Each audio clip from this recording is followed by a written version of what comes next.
Hello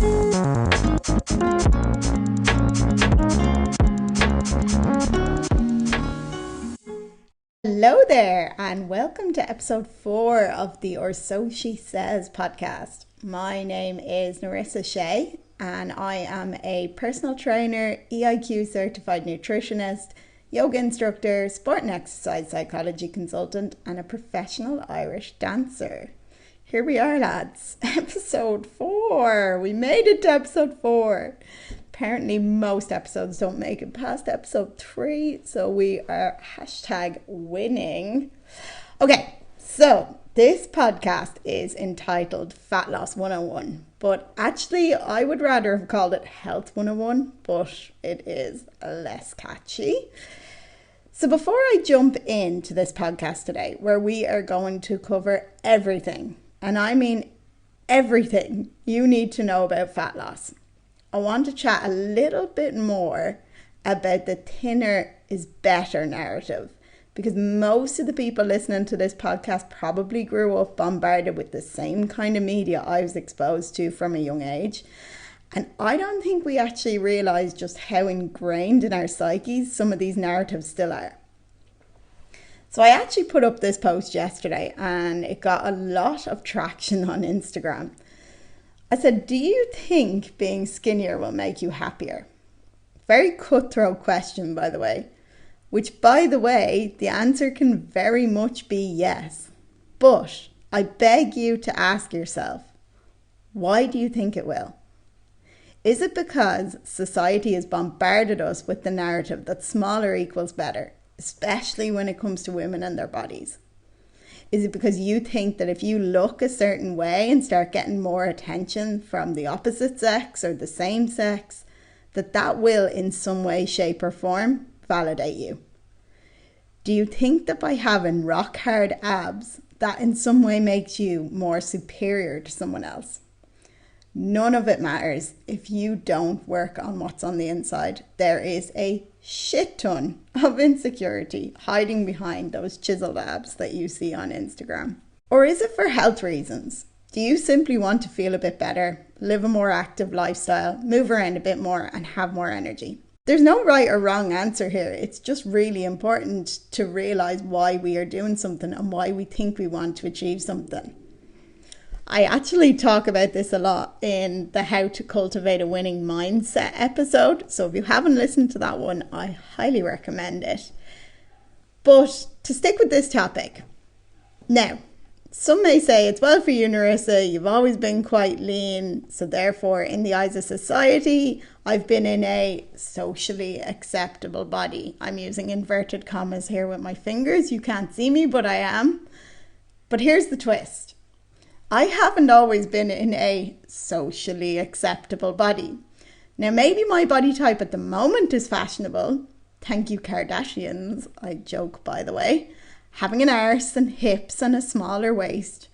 But by God, this was not fashionable when I was a teenager dealing with horrific body image and being bombarded regularly with pictures of 6-foot models, wafer thin, straight up and down like a beanpole.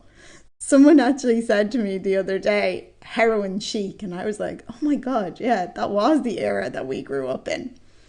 So the 1990s look suggested that women should be extremely thin with bones protruding out from the skin. Collarbones, ankle bones, and other protrusions were glamorized, and this ideal included height, in that women who were very tall were considered more beautiful. So think like Kate Moss. Now, Narissa, being 5'0", was never going to look like this, but by God, I tried. I base a lot of my life choices now around how I want to feel, not look. I ask myself regularly with anything I'm doing, why am I doing this? Am I enjoying this? Is it benefiting me physically, mentally, emotionally, spiritually? If the answer is yes, then I crack on. If the answer is no, I examine.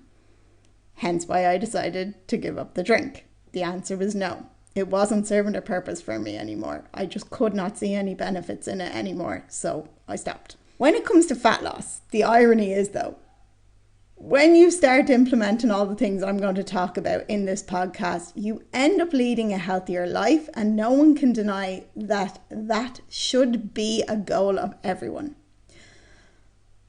And then when you start ticking off the boxes, ironically, the aesthetics usually follows, okay? But health is at the forefront of my coaching. I work predominantly as a fat loss coach, and I have coached a lot of men and women in how to lose body fat.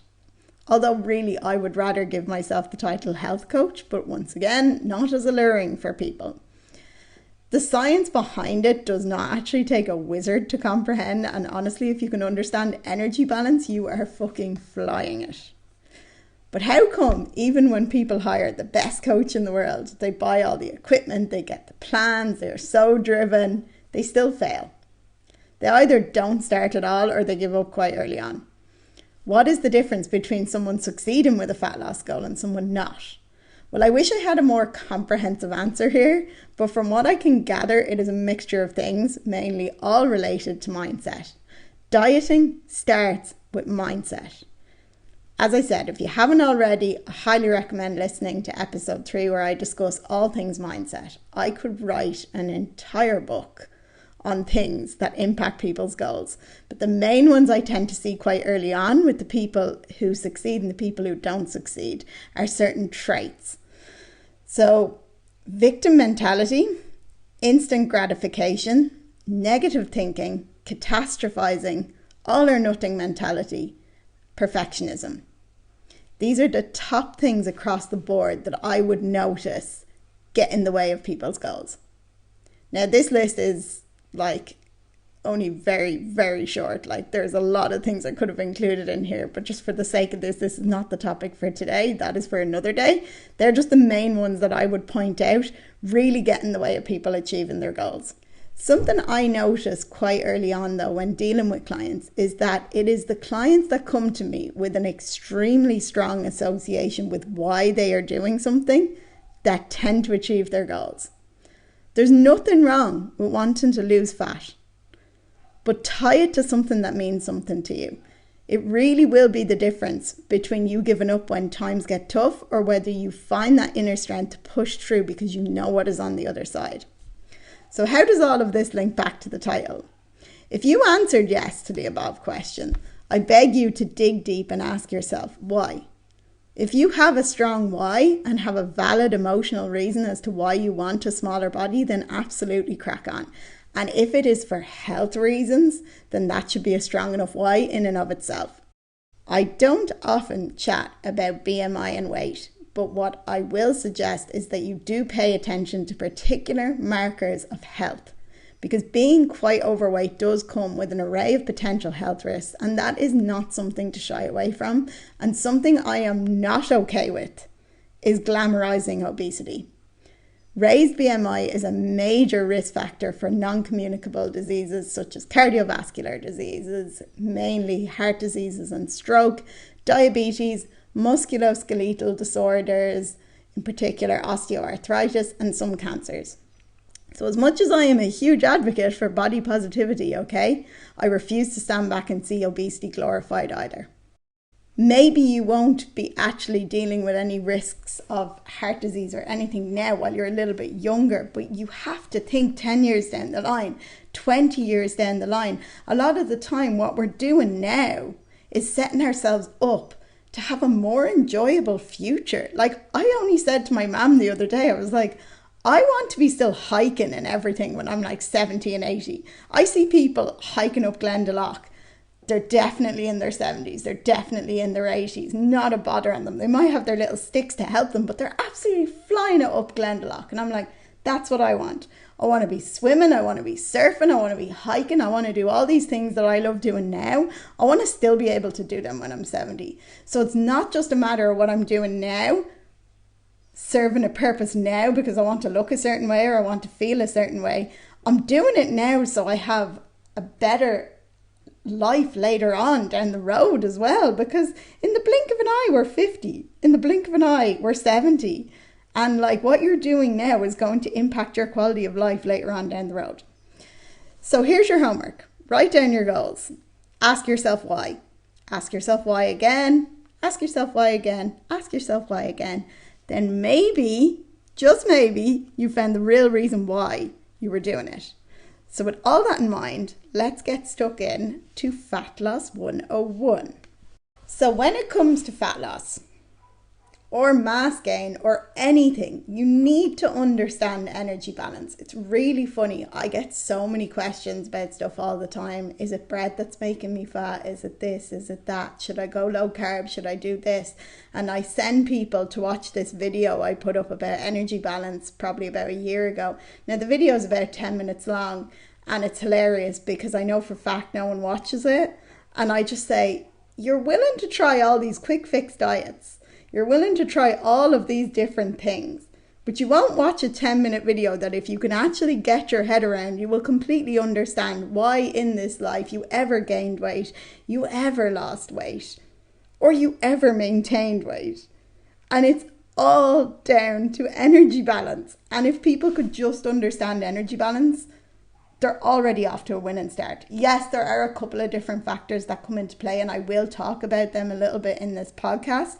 But none of them are self-fulfilling prophecies. There is no getting by the energy balance equation. If you ever lost weight in your life, no matter what you did, if you did keto, if you did low carb, if you did intermittent fasting, if you did any of them, it worked because you were in a calorie deficit. And I will explain what a calorie deficit is if you don't know what a calorie deficit is. So let's talk about energy balance. And I beg you, as much as people don't want to listen to the education part of fat loss, they just want people to tell them what to do. I'm banging my head against a brick wall sometimes going, if you just understood energy balance, you would stop wasting all your money on these quick fixes and you would understand the science behind why anything works. And then you wouldn't buy into all these stupid shit quick fixes that people are shoving down people's throats. The reason why Slimming World worked for anyone, it's not because of sin-free food, it's because you were in a calorie deficit. And a lot of the sin-free food is actually very low calorie food, hence they created a deficit. Okay, they just approached it in a different way, they marketed it in a different way. It was a calorie deficit. So you can tell I get a little bit amped up about this, mainly because I was someone who bought into these quick fixes for years. I swear to God, there was one time I was taking green tea tablets and I was 100% sure that it was these green tea tablets that were making me lose weight. It wasn't the fact. I was literally having a smoothie in the morning and some chicken and rice in the evening, and I was out cycling for an hour a day. I was in a huge calorie deficit, but I was like, nah, you know what? It's definitely these green tea tablets. And then I studied nutrition, and then I learned about energy balance, and I was like, so that's why that worked. Anyway, let's get stuck in. Energy is measured in those things we see pop up everywhere called calories. And all food contains calories, even broccoli, shock horror. The amount of energy, right, so say fat, you store long term is dictated by the amount of energy you consume and the amount of energy you expend. When it comes to fat loss, notice I say fat loss here and not weight loss. I will do a whole podcast on the difference between weight loss and fat loss because it's really important to know that even though we all get so fixated on the scales, what that scales tells you and relying on what the scales tells you, especially if you are a woman, is not helpful. Anyway, that's a podcast for another day. When it comes to fat loss, if you eat or drink more calories than you burn, you are going to gain fat. If you burn more calories than you eat or drink, you're going to drop body fat. If you eat or drink the same amount of calories that you burn, your body fat levels will stay the same. So we have energy balance, and on one side of the energy balance equation we have everything we eat or drink. Now that side is pretty easy, okay? That's one side of the energy balance equation. It's the other side of the energy balance equation that people don't understand. They think the calories burned is just what they burn in the gym. I know I used to think this. I used to be like, I have to burn like 700 calories in the gym because my dinner was like 700 calories. And I'm like, oh my God, I was so wrong. So your total daily energy expenditure is on the other side of the energy balance equation. So remember, calories in is food and drink, anything you put in your mouth, get your head out of the gutter.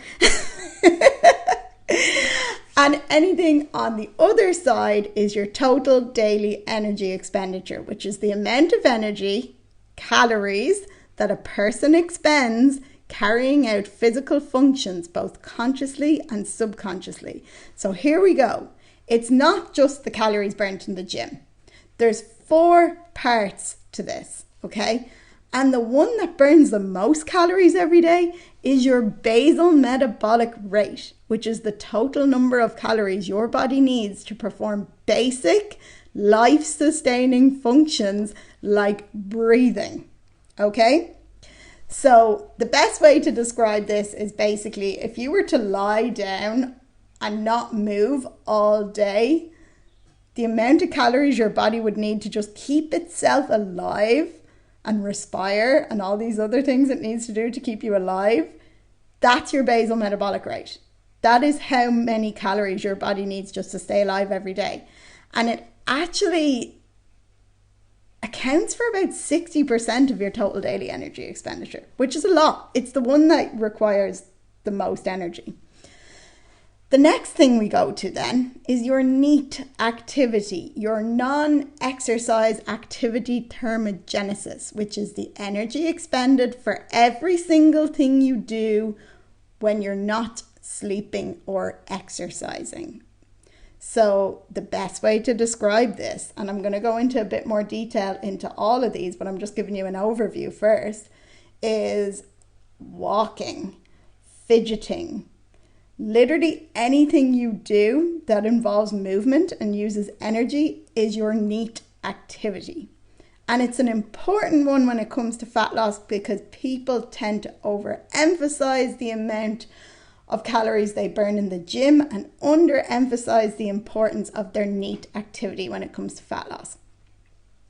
Which then brings me on to your EAT activity, which is your exercise activity thermogenesis, which is exercise type of activities like running, weightlifting, HIIT, etc. Whatever you like to do for exercise, swimming, things like that.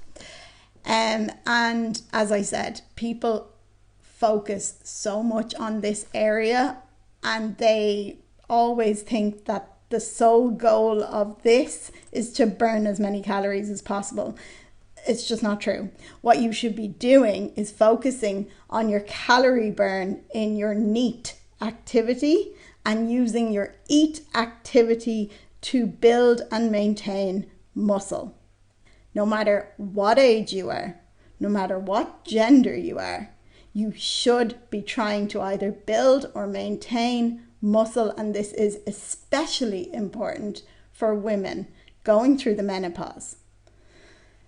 I'm going to talk about this when I talk about the training section at the end, but just please know that the importance of your exercise activity thermogenesis, it's not about the calorie burn, okay? It's about building and maintaining muscle.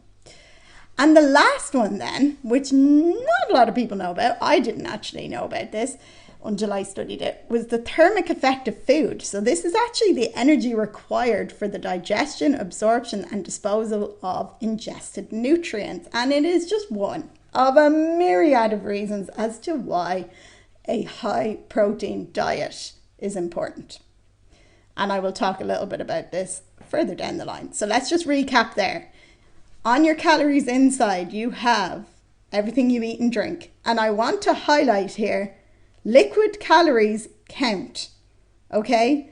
People tend to track all their food and not track the liquids they're drinking. And actually, like, whether you're going to Starbucks and getting your double caramel mocha latte, bente, whatever, you'd be surprised how many calories are in that. And you're probably actually better off having a sandwich.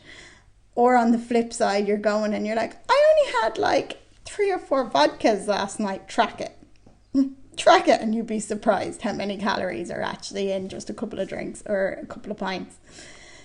So that's calories in. Calories out, we have basal metabolic rate, eat activity, and the thermic effect of food. So let's talk a little bit more about basal metabolic rate. So it's safe to say that when you look at the table of our total daily energy expenditure, basal metabolic rate accounts for a huge amount of that, okay? As I said, it's about 60% of your total daily energy expenditure. And this is the amount of calories, as I said, that your body burns at rest. So actually, and here is where I tie it back to why we should all be trying to build muscle and retain muscle. People who have increased muscle mass will have a slightly higher basal metabolic rate because of the amount of calories muscle uses even at rest. So this is just one of the myriad of reasons why I recommend strength training for people, especially if they are trying to drop body fat. 1 kilogram of muscle burns about 10 to 15 calories per day, and fat, I think it burns around 4 to 5 times less than this. Like, it's not a huge amount, but in the grand scheme of things, it helps. Every little helps. So the way I would describe this to someone, and it's why if you're someone who goes by the scales, you're probably a little bit confused. If I have 2 people and they both weigh 60 kilos, but they look completely different, okay? It's not, people always are like, oh, muscle weighs more than fat. No, it doesn't. They weigh the same. That's actually impossible. Did you ever hear that riddle about like a kilo of feathers or a kilo of rocks? Which one weighs more? It's like, well, they're the same. Yeah, exactly, because they're both a kilo. However, muscle is more dense than fat. So if I had 5 pounds of muscle in my hand and I had 5 pounds of fat in my hand, the 5 pounds of muscle looks smaller. Hence, I have 2 people who weigh 60 kilos. One of them looks smaller. It is because they have more muscle mass in their body, okay? And actually, the person who has more muscle mass in their body could probably get away with eating more food because their basal metabolic rate is higher. Now, without overcomplicating things too much, that's mainly the reason why when you see these people on Instagram and they're like, what I eat in a day, and they're like size 6 and they're eating 3,000 calories, okay? I hate these what I eat in a day. I hate them when they don't give you the context as to why they are consuming this amount of calories. Like, what in God's name does someone eating 3,000 calories being a size 6 tell someone who's 100 kilos trying to drop body fat and they're wondering why they're on 2,000 calories? You know, like, it's context and it's important, and it's why that really triggers me on Instagram. But anyway, the whole point of that is they're probably, like, they're all muscle. Okay, which means that, and they probably have a very high activity level as well, along with other things. So just don't be caught up with, how come that person is on like 3,000 calories, but I'm trying to drop body fat and I'm on like 1,700. Okay, there's a lot of other factors at play, but that's one of them. Okay, so when it comes to basal metabolic rate, a couple of factors that impact your basal metabolic rate are your age, your sex, your body size, your body composition, your physical fitness, your dieting history, your ethnicity, your hormonal status, and your genetics. Now, there's a lot of things there that we could dive into, but the one thing I want to highlight here is the genetics one. People are like, oh, I have bad genes, so I can't drop body fat. Right, here you go. Firstly, it's worth pointing out, various studies have shown that the mindset around dieting far outweighs the impact of genetic makeup. So therefore, why do a DNA test to find out if you are predisposed to it being harder to lose weight? Is this not a self-fulfilling prophecy to an extent? Reaffirming your belief that something is fucking hard doesn't make it any easier.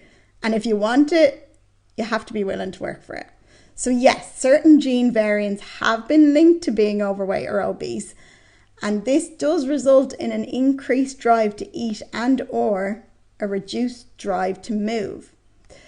Those who have one copy of the risk mutation variant weigh on average, wait for this now, 1.5 kilos more.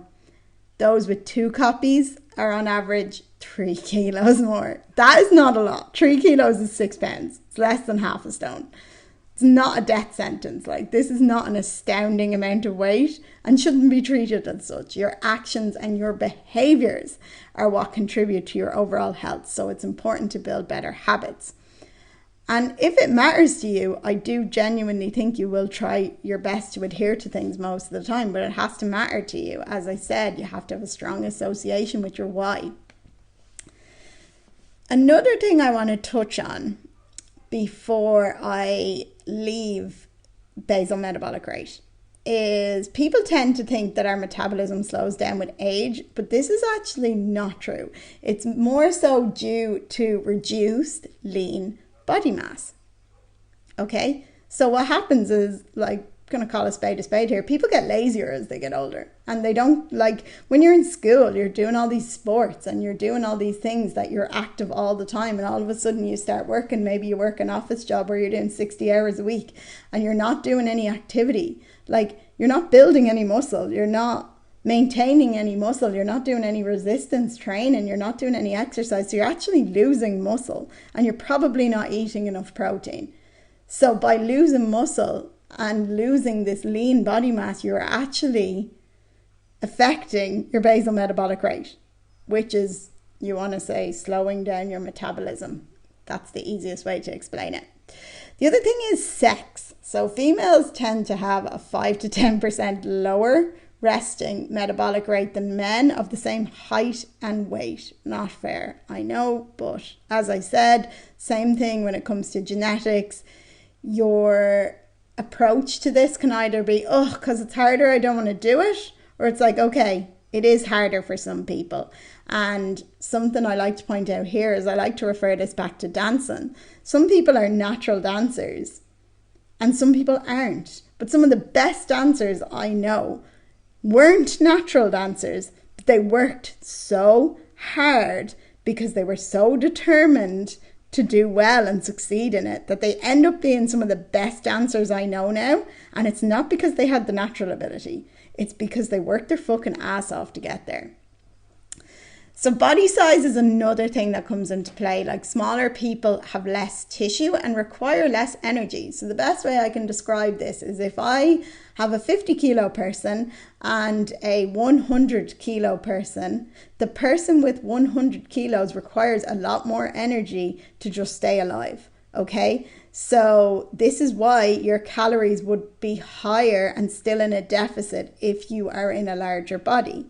Now, the other way to describe this is if I had someone who is 50 kilos and someone is 100 kilos and they both walk 100 meters, the person who is 100 kilos is going to burn a lot more calories carrying out the same activity, because you have to think about it, think logically. They're carrying 100 kilos of weight. And this is another reason why people get very hung up on what other people are doing in the gym. And I'm like, but to a certain extent, strength is relative. Someone who is 100 kilos is carrying around 100 kilos of their own body weight every day. Whereas someone who's 50 kilos is carrying 50 kilos body weight every day. You're not going to go in and expect the person who weighs 50 kilos to throw 100 kilos on a squat rack and be able to do a 1 rep max. Like, that's double their body weight. But you might be able, with like enough training, someone who's 100 kilos and is quite strong can probably throw 100 kilos on, and they are essentially squatting their body weight. And maybe 50 kilos to the 100 kilo person isn't that hard, but to lift 50 kilos and be 50 kilos, it's a hell of a lot harder because it's your body weight, you know? So strength is relative in that respect as well. So this is just another reason why you shouldn't compare your journey to anyone else, because if you have two people who are completely different makeup, body composition wise, they can't do the same thing and expect the same results unless they literally have all these myriad of factors that are the exact same. So that's basal metabolic rate. So now I'm going to move on to NEAT and EAT activity. So this is going to differ day to day, and people tend to underestimate the importance of NEAT, any activity carried out outside of intentional exercise, like cleaning. Cleaning is a great workout. And overestimate the importance of EAT, intentional activity, going to the gym, also a great workout. But many people feel this is where they burn the most calories, when in fact it makes up one of the smallest components of our total daily energy expenditure, and thus why the goal of training should not be to burn as many calories as possible. Train smarter as opposed to harder, okay? So this brings me on then to the last thing on this, is the thermic effect of food. So this is the percentage of energy consumed, expended, in digestion, absorption, and the disposal of ingested nutrients. So this is another reason why a high protein diet is recommended for fat loss, because carbs use 5 to 10%, fat uses 0 to 3%, and protein uses 20 to 30%. Okay. I'm going to talk about protein a little bit more because it's so important, but just know this is just one of the reasons why we are trying to increase protein, especially if we are in a fat loss phase. So the take-home points when it comes to energy balance is you need to focus on what you can control and let go of what you can't. Like, you can't control your basal metabolic rate, but what can you control here? You can control your activity levels. You can control how many times a week you're going to the gym. You can control your NEAT activity, like increase your step count. It's important to know that energy balance doesn't run on a 24-hour clock. So it's important not to look at things solely on a daily basis and look at things like weekly, monthly averages. So whether it is your calorie target, your step count goal, anything, try not to tie yourself of just thinking of it on a daily basis.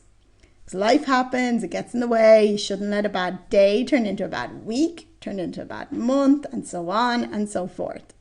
So set yourself like weekly goals and look at things from a wider perspective.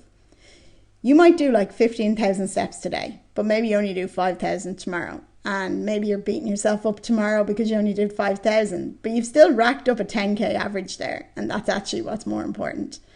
It is your consistency over time that is going to get you to your goals. Consistency is key. And it is consistency over perfection every damn time.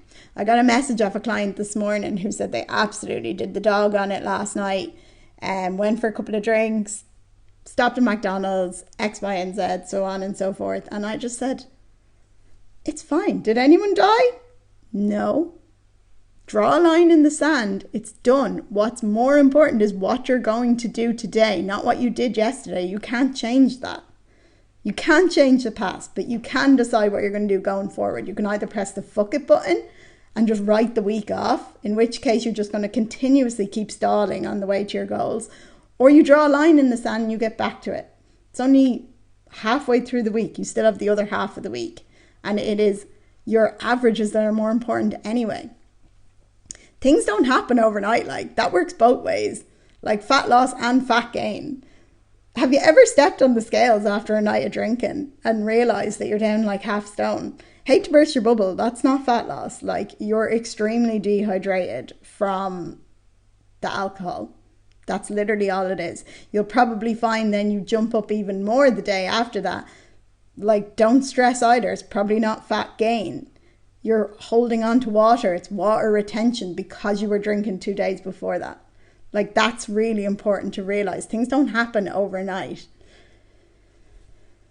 So that's energy balance. On the energy in, we have food and drink. On the energy out, we have our basal metabolic rate, our NEAT activity, our EAT activity, and the thermic effect of food. So when it comes to actual nutrition, you've probably heard about macros. And if you haven't heard about macros, you'll know what I'm talking about the minute I start talking about them. So macro is short for macronutrient.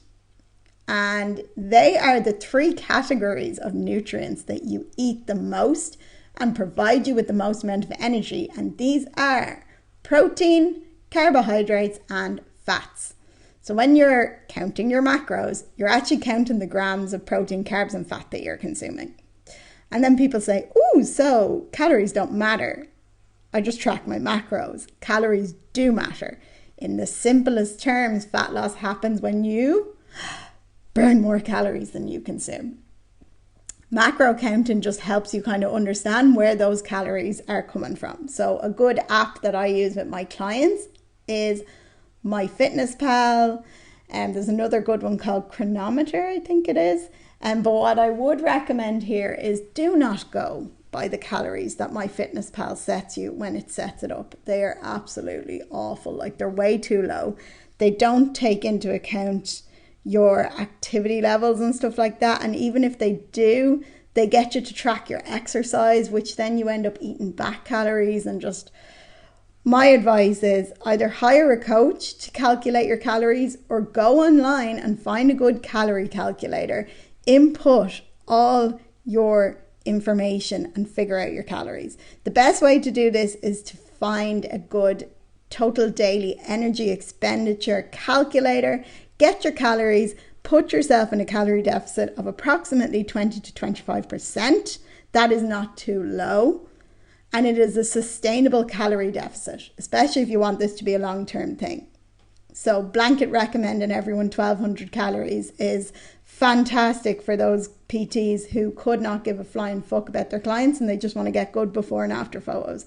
It is a very unsustainable calorie deficit for most people. So just know that, okay? Just putting it out there. If your PT or your nutritionist, or I highly doubt it'd be a nutritionist has you on it, but your PT or someone has you on 1,200 calories and you're fucking starving, question it. So this brings me on to macros. Protein. Oh, I love talking about protein. It's probably the macro that gets the most airtime, for want of a better word, and rightly so. So people think, oh, protein, #gains, and I only need protein shakes if I want to be a bodybuilder in the gym. No, protein has many essential roles in the body, including cell and tissue growth, regulation of DNA, transport, structural components of cells and tissues, immune functions, cell function, hormones, to name but a few. Like, protein impacts so many things in the body. So it is safe to say that protein is important. And you've probably heard about how important it is in relation to the #GymGains. But protein is actually the building block of muscle, and it is so important for muscle tissue repair. It's also super satiating. It keeps you full for longer, which is why it is so helpful if you are trying to maintain a calorie deficit. You should be aiming to have protein at every meal. You should be basing each meal around a protein source. So how much protein should you actually be having? So the RDA of protein is 0.8 grams per kilogram of body weight, but that is like not really a sufficient amount, especially if you're training. If you are resistance training, it is recommended to aim for between 1.6 to 2.2 grams per kilogram of body weight per day. And this is especially important for the aging population to ensure they are getting enough protein. I swear to God, I look at my mom's diet and I'm like, I swear you didn't eat like any protein today, while she's snacking on bread and jam. And I'm like, do you want to put a bit of a protein source there with that? Like, and she's just like, yeah, I'll have something at dinner. There's a lot of things that come into play when it comes to protein, okay? And I could literally do a whole podcast on this, but there's a couple of different factors. Firstly, you want to make sure that you're getting enough protein in every single day. That is the most important thing. The next important thing you need to realize is that each serving of protein needs to be at least 20 grams. And I don't mean 20 grams of chicken. I mean you need 20 grams of protein. So you look at the back of a packet of chicken and write, okay, 100 grams of chicken is usually about 25 to 30 grams of protein, I think. So you want each serving of protein to be at least 20 grams. And the reason why is because in order to trigger the leucine response you need for muscle protein synthesis, it needs to be 20 grams. So the first thing that's important is getting enough protein in every day, because you don't store protein. You need to hit your protein every day. The next thing is making sure each serving is over 20 grams. Now, the best way to do this as well is protein timing. So actually like spacing it out throughout the day, as opposed to having like 100 grams of protein at dinner, 20 grams at breakfast, and absolutely nothing in between. You kind of want to be spacing it out throughout the day. So my usual go-to to say to people is, can you try and have 3 meals and 1 snack or 2 snacks? Incorporate at least, well, I actually say to my clients 25 grams or 30 grams of protein. That way they are usually always hitting over the 100 gram of protein mark. And then it's just important from like keeping yourself full as well. You'll find like when you increase your protein intake, it's not going to make you bulky. The only thing that makes people bulky is a calorie surplus. If you're eating more calories than you are burning, then you are going to bulk. And by the way, talk to anyone who is trying to bulk. It's a lot fucking harder than you think. Anyone in my life who I've come across who's actually in a bulking phase, they said it's the hardest thing they've ever done. They said trying to eat that many calories and trying to get all the training in, and they're just not used to eating that level of food. It's actually very, very hard. So this brings me on to carbohydrates. Narissa, can I still eat bread? Yes. Bread doesn't make anyone fat. Can I just clarify this from the get-go? Excess calories makes you gain body fat. Bread, in and of itself, is not the devil. Bread doesn't just decide like, oh, okay, we're going to just completely store ourselves as fat. Like, oh, okay, yeah, no, we're going to just stick to all these fat cells, and like this person's going to gain weight only from eating us, and it's not from all the excess calories they're eating from other things, which is usually when people are like, I'm eating so healthy but I'm not losing weight, and I'm like, okay, but let's track your calories for a couple of days, and we realize they're in a calorie surplus or they're at maintenance. So it's finding the fine line between, yes, making sure that you are in a calorie deficit, but it is important what you're consuming as well, and I will talk about that a bit at the end. So carbohydrates, the love of my life. Carbs are not essential for survival, hence the popularity of like low carb diet, no carb diets. Keto, oh, did keto twice, wanted to die. It was just horrific. Like, why would you cut out such a beautiful part of life? Pasta is literally the love of my life. There is a huge difference between like surviving and enjoying life, okay? So carbs don't make you fat. As I said, eating a calorie surplus of anything is going to make you gain body fat. Most people lose weight quickly on a low carb diet for 2 reasons. Firstly, you have cut out an entire macronutrient from your diet and thus creating quite a large calorie deficit, meaning you are essentially eating less calories. Also, carbs retain water. This is not a bad thing, okay? And actually, if you understand how creatine works, it works quite similar. 1 gram of glycogen, so 1 gram of carbs stores 3 grams of water. This isn't a bad thing, and actually, if you're going by measurements and not weight, your measurements won't change. Like, your measurements might be coming down or might be staying the same, but maybe your weight goes up in the scales if you eat a lot of carbs. That's not fat. Like, it's your body just holding on to some water. So if you cut carbs out of your diet initially, this is what happens when people first start keto, is you lose a lot of water weight, which, may I point out, is water weight and not fat loss. Hence, when they start eating carbs and stuff again, it just, the weight comes back on. So why cut it out if you don't need to? Like, if you like carbs, why cut anything out of your diet? I always say to people, don't think of a pink elephant. What do you think of? Pink elephant. So like, it's the same when it comes to dieting. people cutting every single thing they enjoy out of their diet. Of course they're not able to keep it up, like. And the last thing I want to touch on then briefly is fats. So as someone who used to run away from anything that had a high fat content for years, that fat made me fat, I can attest to that being completely incorrect. And it actually plays a very important role in overall health. So realize that fat is another crucial macronutrient and we shouldn't fear it. Okay, fats play an essential role in our bodies. They're a source of energy, they play a role in the absorption of fat-soluble vitamins, and they provide essential fats.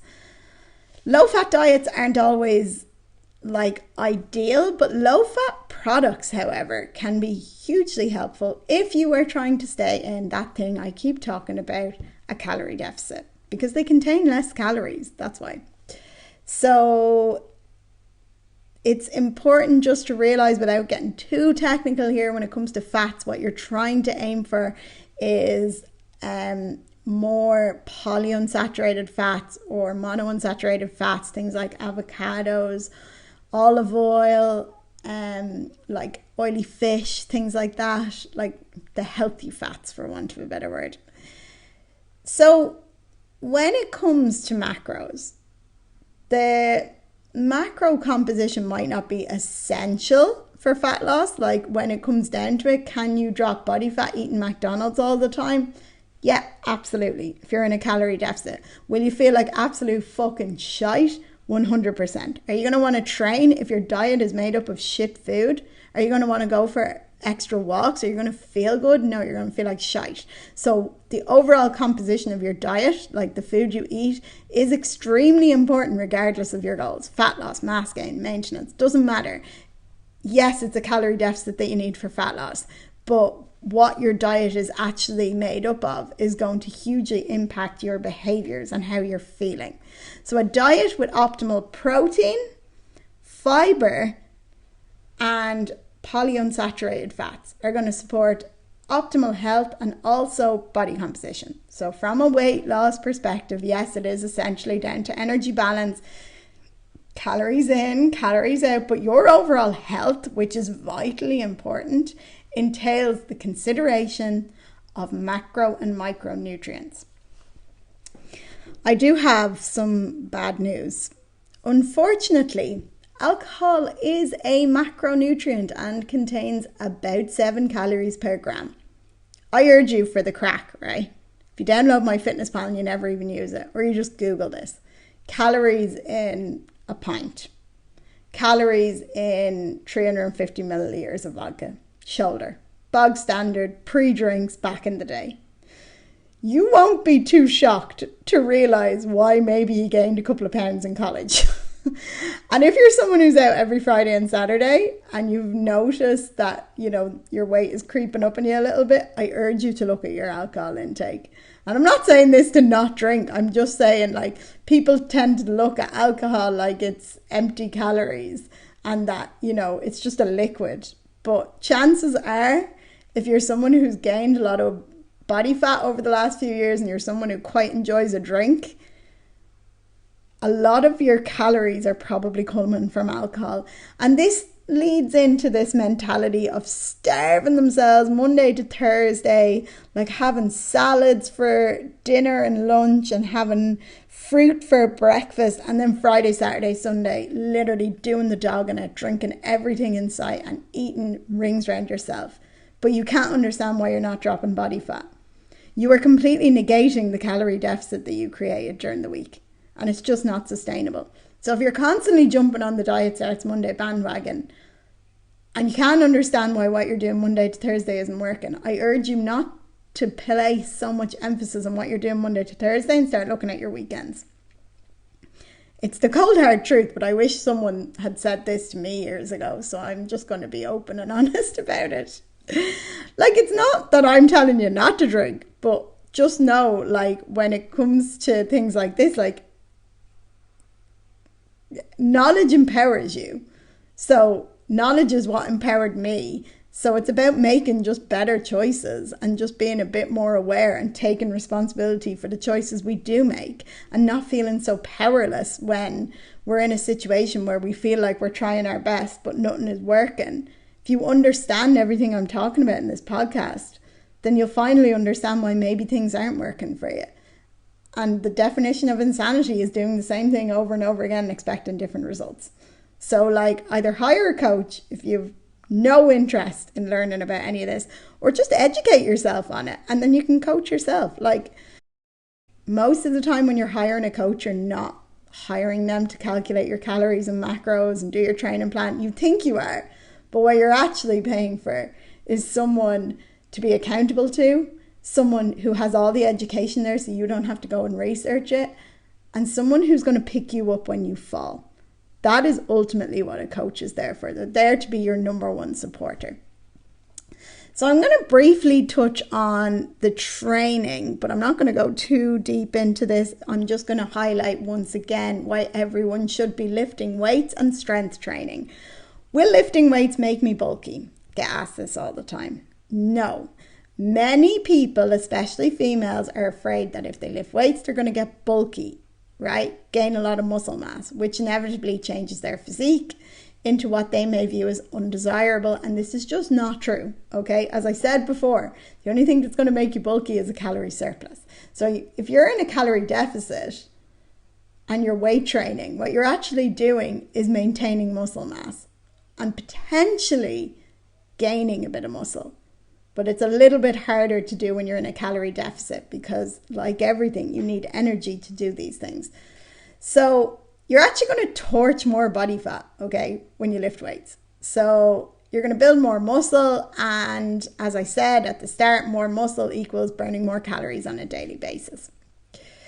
Your muscles are going to look more defined. So when someone comes to me and they say, I want to get toned, but I don't want to get bulky, and I give them weights and they're like, but I said I want to get toned. And I'm like, lift the weights.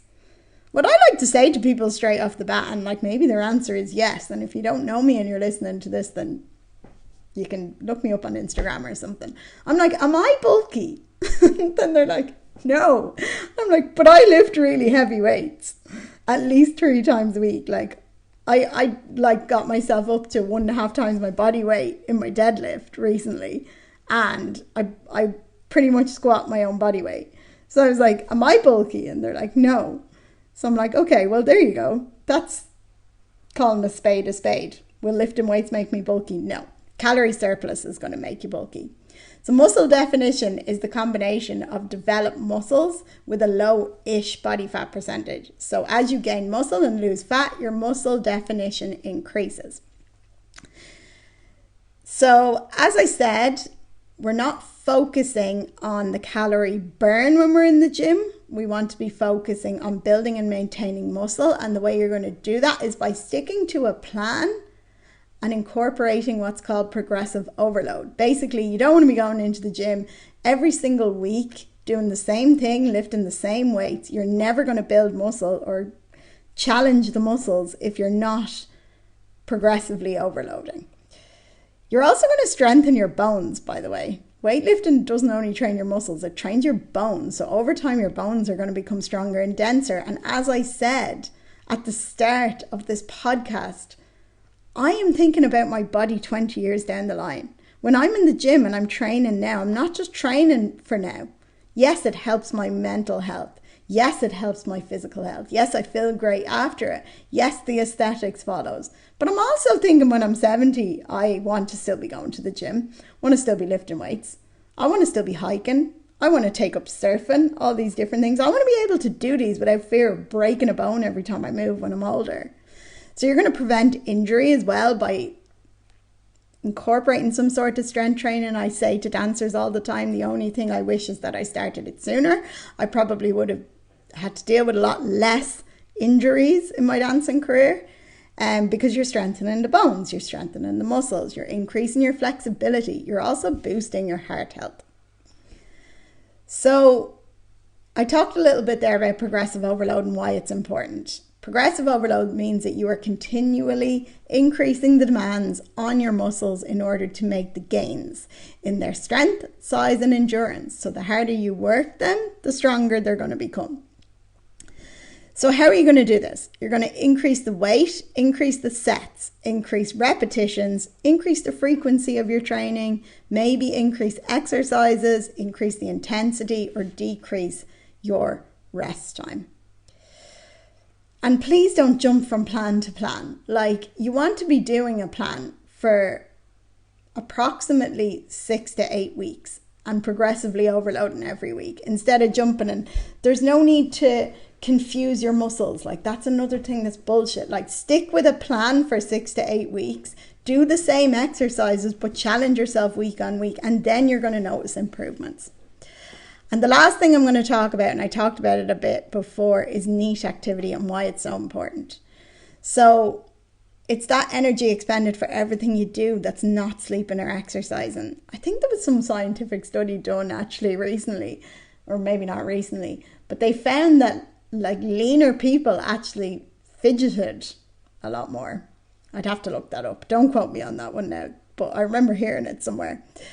So this is everything you do outside of exercises: mowing the lawn, taking the stairs, like fidgeting, as I said. Like, all of these things burn more calories, and these are the things that you should focus on day to day that are actually going to be where you should focus your calorie burn, okay? So park a little bit further from the door of the shop, take the stairs in work.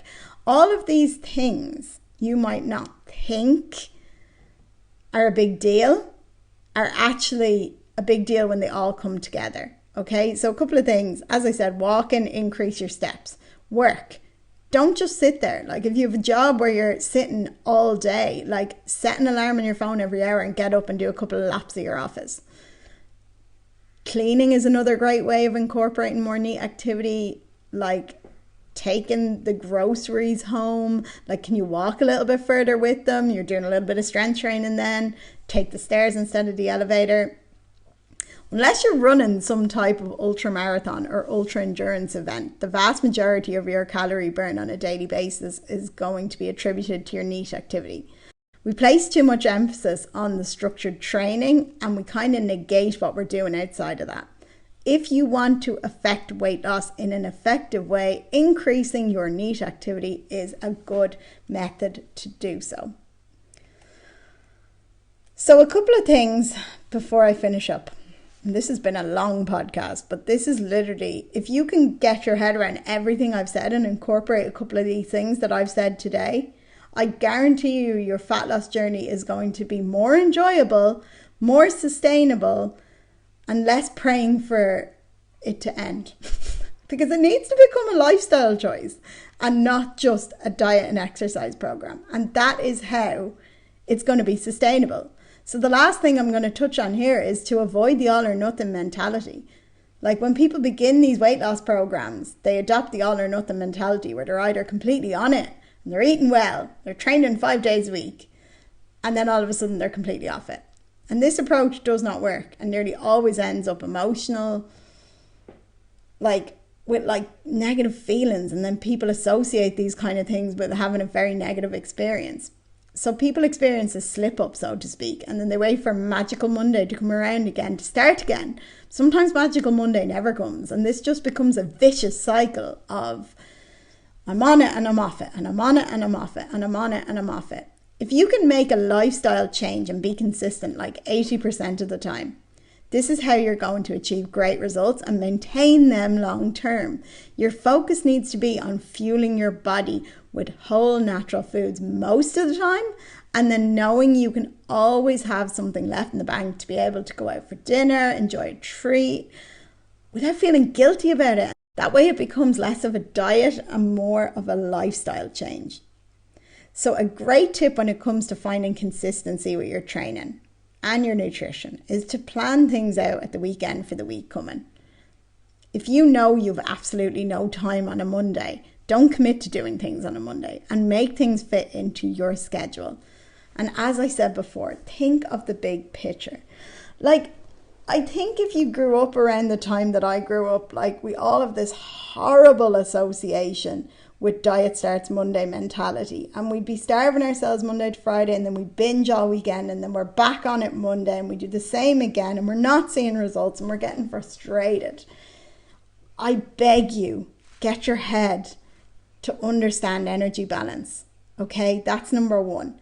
The next thing you need to do is stop putting such a focus on the weekdays and start focusing on what are these things at the weekend, because they're probably the things that are stalling your progress. And the last thing is, if everything is way too overwhelming and you genuinely do need help and support in this area, hire a coach. And this is not me saying hire me. I'm saying find someone who you resonate with and hire them. That is what they're there for. And they will help you in ways that you never even imagined. Like most of the time I get messages back from my clients saying, you actually talked me off the edge today, Narissa. Or you're actually like a life coach half the time. Because what a coach is able to do is be someone who's not emotionally involved in your life, and they're able to give you advice as someone who is not going to be affected by the decisions you make. And that's a really important part of coaching, along with accountability. So on that note, this might not have been the most riveting of podcasts, but it's one that I needed to, for want of a better word, get out of the way, because it's one that I wish I had to listen to back years ago when I thought all these fad diets were the reason why I was dropping body fat. If I just understood the concepts in this podcast, I would have saved myself a lot of time and a lot of money and a lot of hardship.